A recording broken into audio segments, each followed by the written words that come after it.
Everyone, Mike here from PawnMate. In this video, I'm going to share with you the repair tab.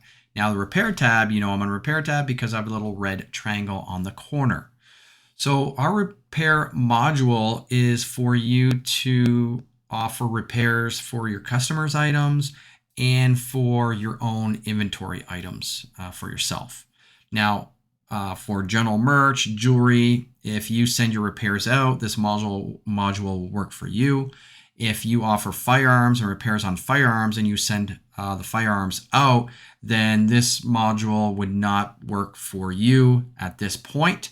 But you'd be able to manage that in another way inside PawnMate, which I'll do another video of it. Okay.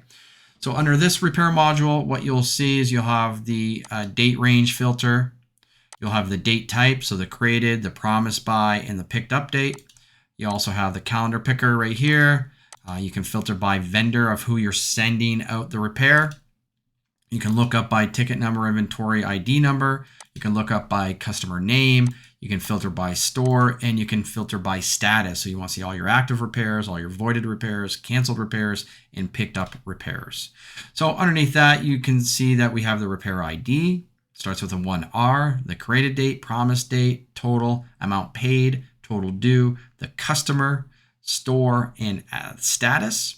You can also go ahead and text the customer. So once a repair is finished, you go ahead and text the customer that your repair is ready to be picked up. Now, if I, again, click on the line item to expand the row, you'll see here the receipt that you can print. You can see the payment date, and then you can also go ahead and print the sticker as well. Okay. After that, this is the repair. You'll see the list, the total, the amount paid, and the amount due as well.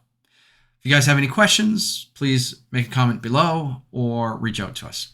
You guys have a great day. We'll talk to you soon.